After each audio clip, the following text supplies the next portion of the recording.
If those are your zeros, that's what x is equal to when you're solving. X equals negative 2. X equals 3. X equals negative 3.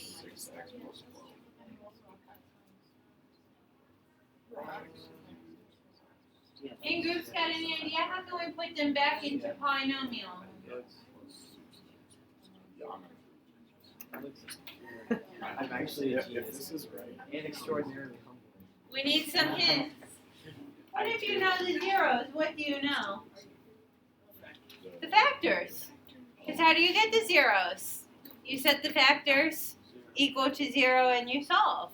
So like working backwards, if x is equal to negative 2, what did the factor look like? Move the 2 back to the other side. Wasn't it like setting the factor x plus 2 equal to 0? So one of my factors for my polynomial is x plus 2.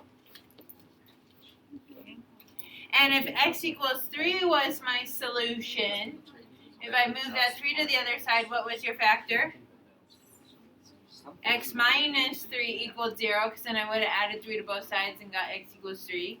So I have an x minus 3. And for this last one, x equals negative 3, that means x plus 3 is another factor. Okay? So if you knew the factored form of the polynomial, how could you get it into standard form?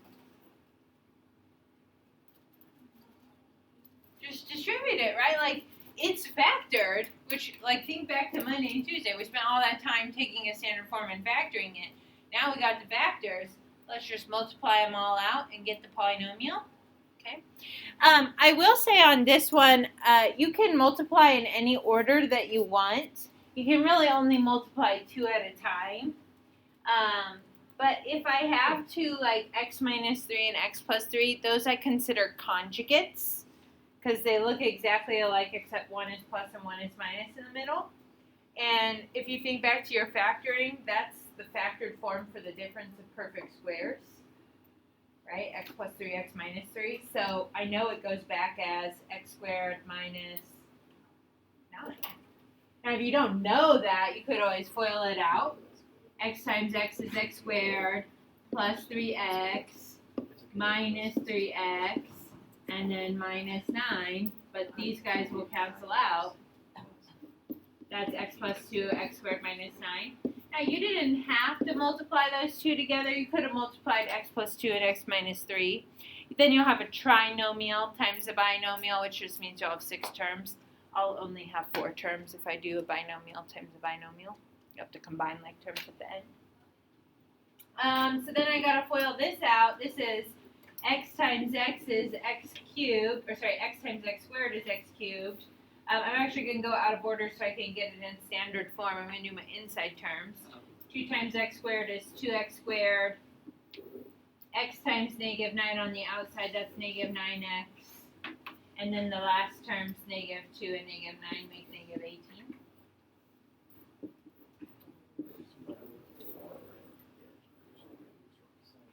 If you wanted to do it like we did it earlier in the week, then you would say, hey, that polynomial has 4 terms. I'll factor by grouping. And if you factor by grouping, you'll eventually get to x plus 2, x squared plus 9, or x squared minus 9. And then you would factor again, and you would find the same 3 zeros. Now, that's not the only polynomial that has those zeros. I could multiply this whole polynomial by like some scalar, like vertically stretch or shrink the polynomial, flip it by multiplying by a -1. But I'll just say this, like, why would we really want to multiply by something else? Let's just call it good. Okay, so there's like infinitely many polynomials that would have those zeros. But we'll just get the basic one. Okay? You try this one then. Oh, sorry. Before we do that, if you want to write anything down about like how to write a polynomial, this is basically what you need to say. You take the zeros and you write them as factors. Right? That's what you should come up with your groups.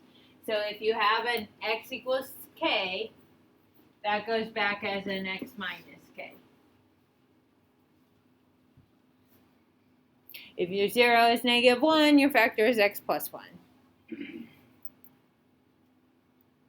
then you just multiply it all out.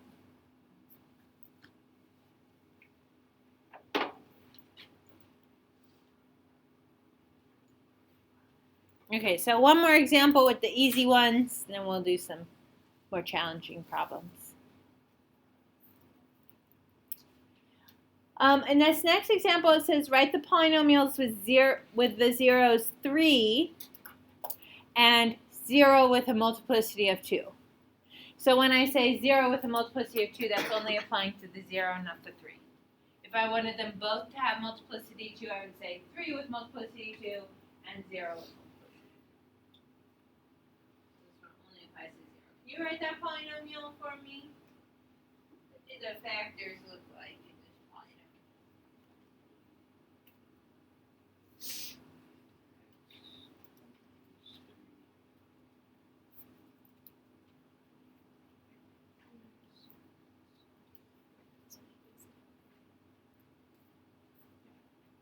These will be x's because your k is 3. Oh, yeah. So that it would be fine. You would have a k polynomial, but Twice.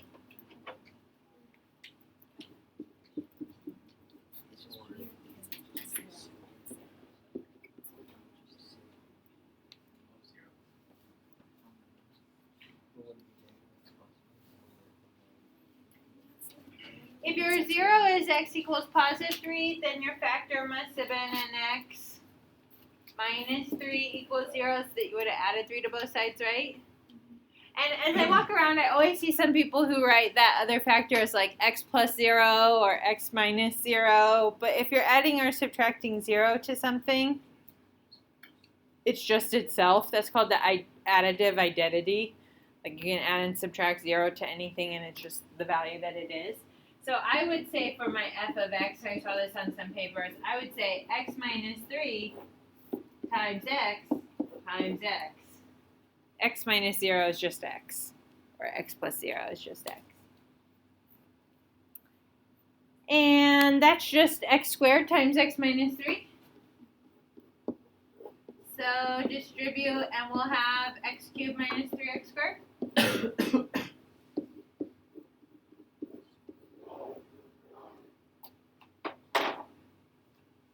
Okay, so we're just working backwards.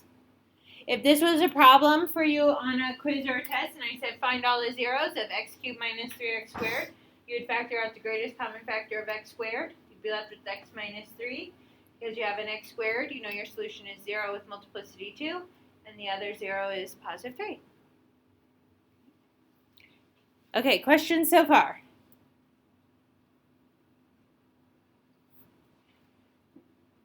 Okay. Now we're going to do some irrational zeros.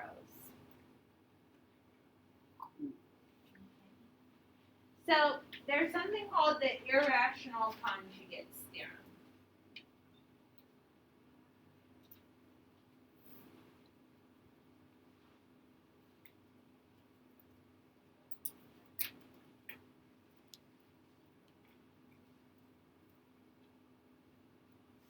And it says if a plus the square root of b is a solution, then a minus the square root of b is also a solution. We already know that from chapter 3. Whether we were solving by taking square roots, because we had to put a plus or minus in front of the square root, or if we were using the quadratic formula, because in the quadratic formula it has opposite of b plus or minus a square root. That's why they always come in pairs.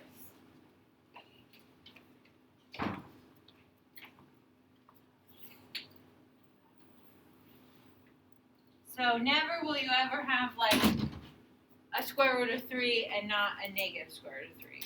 Or a 1 plus square root 2 and not a 1 minus square root 2. They have to come together because you would add the plus or minus. So if I give you an example where you say write the polynomial with 0, 0, and square root 7, I'm only telling you about 2 zeros, but you really know this polynomial has 3 zeros. Because if square root 7 is a 0, then so is negative square root 7. They come in conjugates. Okay? So negative square root 7 is also a 0.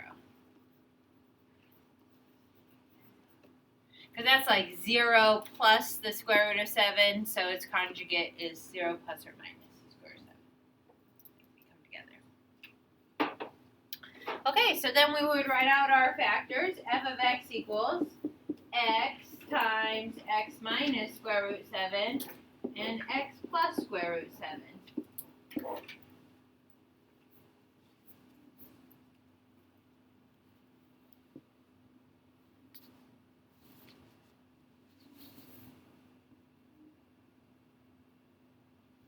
Well, I usually always multiply the ones with the radicals together first, because what should happen is it should go back to being like a nice polynomial with like integer coefficients.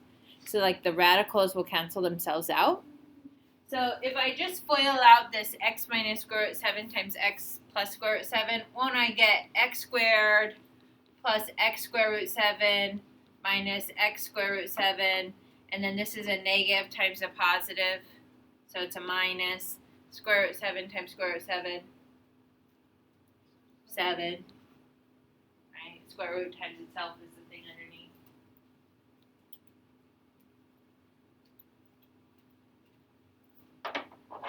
And we see what happened in that last one when I did the x minus 3 and the x plus 3. The outside and the inside terms cancel.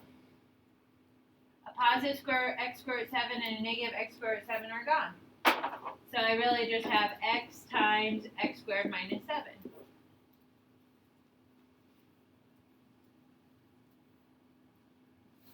You could also make some connections. This isn't a difference of perfect squares, because obviously the square root of 7 is not a nice number. But it looks like that factor, right? A plus b and a minus b. So it goes back as the difference of a squared and b squared. So a squared was x squared and b squared was 7. And then there's a minus in between them. And the last thing I would do is distribute, so what, x cubed minus 7x? There's my polynomial. It's a cubic polynomial with 2 terms. If I saw that on my quiz or my test and I was asked to find all the zeros, I would factor out the x, greatest common factor. I would have x squared minus 7, which is not a perfect square. So then I would just set x squared minus 7 equal to 0, add 7 to both sides, square root, plus or minus. There's my answers. Okay, now we're going to do one that's a little bit more challenging. All right? So I need everybody's, like, attention, alertness. I know it's Friday. I know it's the day after Halloween. I know all of these things. Okay, but we need our full attention here on this next one. We're going to write the polynomial with the zeros at 2 and 1 minus the square root of 3. So again, on this one, I only tell you about 2 zeros, but you really know there are 3 zeros. If 1 minus the square root of 3 is a 0, then 1 plus the square root of 3 is also 0, right? Irrational conjugate 0. They come in pairs. 1 plus or minus square root of 3. Okay, so I'm going to write these back as factors. First one's no trouble, x minus 2. To get a positive 2 as a solution. These irrational ones sometimes give us trouble because it's like 2 things that are being added, the 1 plus the square root of 3 and the 1 minus the square root of 3. So watch how I do this. If I put it back as an x minus k factor, isn't it x minus, and then your k value is like 1 minus the square root of 3? So it's like x minus that 0, and I protected it with a set of parentheses. And then the next one would be x minus the conjugate of that, which would be 1 plus square root of 3.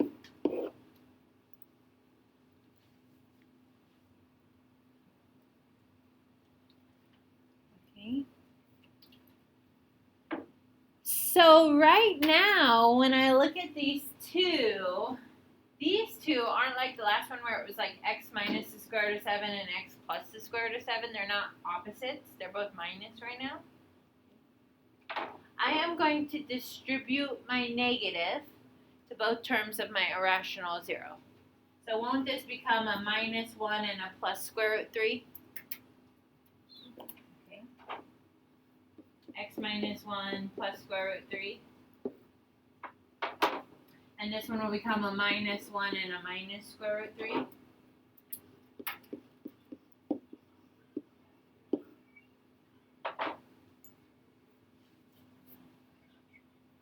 Okay. Just distribute the negative to both parts. All right. One option for like multiplying this all out is multiply right here. Like it is a trinomial times a trinomial. When you multiply 3 terms by 3 terms, you're going to get 9 terms. So I think that's a lot of terms to keep track of, right?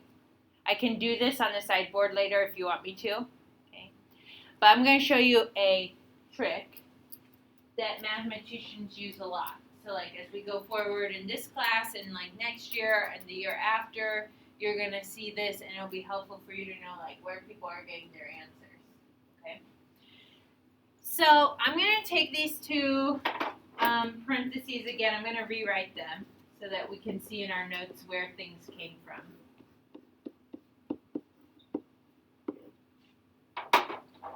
Okay. Remember before I said, before I distributed this negative, it wasn't like the last one when I had like an x minus the square root of 3 and x minus the square root of 7 and an x plus the square root of 7, which that worked out really nicely because they just canceled out the square roots. Okay. But after I distribute the negative, do you notice that the first 2 terms in both parentheses are the same? They have x minus 1 in the front. So I'm going to regroup. I'm going to put x minus 1 together and x minus 1 together in the other factor. So I'm regrouping. I'm allowed to do that, aren't I? It's kind of like the associative property of sorts. We distribute the negative and then it doesn't matter like where your parentheses are. Okay. So I'm allowed to regroup it. Okay, can you imagine this now? Like x minus 1 is in that group of parentheses, so it's like one thing plus the square root of 3 and one thing minus the square root of 3. Doesn't it now look like what happened before with the plus square root of 7 and the minus square root of 7? Like those things are now going to cancel out the outside and inside terms. So I will FOIL it out. I'm going to write it kind of small. I'm going to FOIL it out. I don't always FOIL it out because I know what's going to happen to the outside and inside terms. They are going to cancel. Okay. But if I FOIL this out, I would take the first x minus 1 times the x minus 1 right here, which would be x minus 1 squared. X minus 1 squared. That's x minus 1 times x minus 1 if I'm FOILing it out. Treating it like one term. And then I'm going to distribute x minus 1 to negative square root 3. So wouldn't that just be like negative square root 3 times x minus 1? But I'm not really going to like distribute anything right now because things are going to cancel real nicely. And then on the inside terms, this is a positive square root of 3 times x minus 1. So there's that part where my outside and my inside terms were just opposites of each other. They're going to cancel out every single time if I do it this way. The first 2 terms, if you distribute the negative, should always be the same. So you can group them together, and then the last 2 terms will be different signs. Okay. And then the last terms, it's a positive square root 3 times a negative square root 3, so that's going to be a minus 3. But these guys cancel out. Every single time that will work out so nicely for us. So I don't usually like really FOIL it all out. I just know it's going to be x minus 1 squared and it's going to be negative 3. Like I really on this, if it's a conjugate, I just need to do the first and the last terms. Because the outside and the insides will cancel every time. Okay, now remember, 9, 19, 19. September 19th, 2019. X minus 1 quantity squared is not x squared plus 1 or x squared minus 1 because they're middle terms, right? Does anybody know what x minus 1 times x minus 1 will be? X squared minus 2x plus 1. So I'll write that off to the side. X minus 1 squared, that's x minus 1 times x minus 1. You could FOIL that out if you needed to. And then there is still that minus 3, right? So now plus 1 minus 3 is minus 2.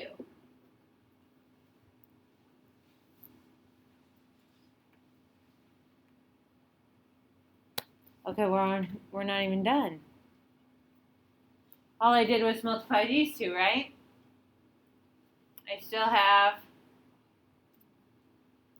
x minus 2. But that took longer because you probably haven't seen that multiplication trick before. But that's an important one for students to know, especially in an honors class.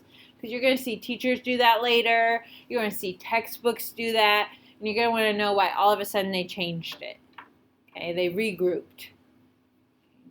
So this is really easy distribution, right? Just distribute the x and distribute the negative 2. So that's going to be x cubed minus 2x squared minus 2x. I'm going to get a minus 2x squared plus 4x plus 4. I like to stack my like terms on those just so that I can just add down, combine my like terms. So my polynomial really must have been x cubed minus 4x squared plus 2x plus 4.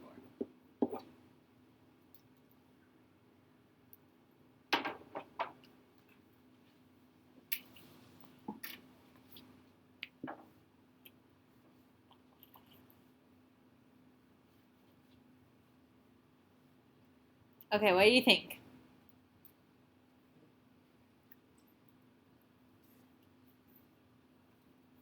I'm going to just like make one up real fast, and I'm going to do it faster just so you can see like it doesn't always take that long. It just took a long time because I want to make sure everybody's okay with like how I got my numbers.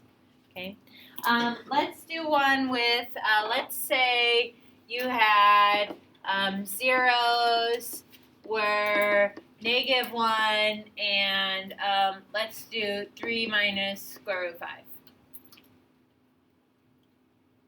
Okay.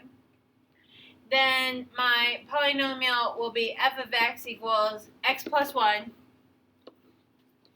x minus 3 minus square root 5, but also x minus 3 plus square root 5. Right? So I make sure that I have the conjugates in the zeros. Okay. And then I would distribute my negatives, so I'll get x minus 3 plus square root 5 and x minus 3 minus square root 5. If ever you have different signs right here, you're doing it wrong. If it is not x minus 3 in both, you don't have the actual conjugate. Okay, or you're not doing x minus k. Something is wrong with you. Not a problem. I mean, your work. I'm sorry, let me clarify. Your work. Nothing is wrong with you. You are perfect. Just the way you are. Right? Okay. So for me, all I do is I say like, hey, x minus 3 is the same in both, and it's always going to be that way if it's a conjugate. Regroup. That's going to be x minus 3 squared and then minus 5. Because it's going to be a positive times a negative. Square root of 5 times square root of 5 is 5. X minus 3 times x minus 3, that's a perfect square trinomial. X squared minus 6x plus 9 minus 5. You know, that's a special pattern that I've mentioned before. I don't need to like really FOIL stuff out. Because I've just seen it so many times. It's 2 times x times negative 3. So the middle term is negative 6x. And you guys might already know that. So that's x squared minus 6x plus 4 times x plus 1.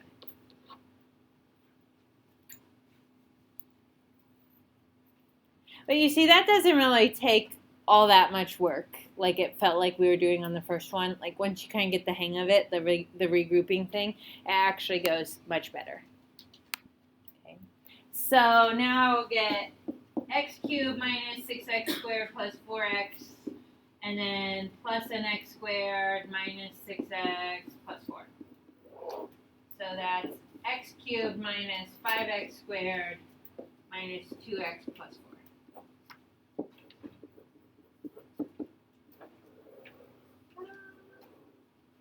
Hint, that's how I can make all my test problems. I want imaginary zeros, or I want irrational zeros, or I want a specific zero. I just write out the factors and multiply them out, and then I stick that polynomial on my test. And then you have to find all those zeros. Okay? So you can make your own little test if you wanted to, and you would know what the answers were. Okay? So I'm going to change something on your homework. So if you'll pull out your gold sheet for me. I'm not going to do the complex conjugates theorem today. I'm going to give you about, like 10, 12 minutes. I'm going to give you that time to work. Okay? So that means page 202 we're going to save for later. Okay? So I'm changing this on the gold sheet. That's the complex conjugates, which just says the same thing about imaginary zeros. If 2 minus 3i is 0, then 2 plus 3i is 0. Okay, and I think, check on your gold sheet. Was 37 on last night's homework? Yes. Okay, so you really only have 5 problems. Okay. 35 is like last night's stuff. That's graphing, like solve and graph, rational root theorem. We need to practice that like a little bit every day because that's like a huge part of chapter 4 now. Writing all the list of possible zeros and checking. And then these are writing polynomials, and these are some great like thinking questions. Okay, so if you want to practice the writing right now, you want to do 43 and 45. And if you go out of order, that's fine with me. If you want to do one of the rational root theorems, you can do 35. If you want to do some of those like gotta think about it questions, you can do 48 and 50. So let me know if you have questions, and I'll give you the rest of the time to work because it's Friday. It's the day after Halloween, and it's rainy out.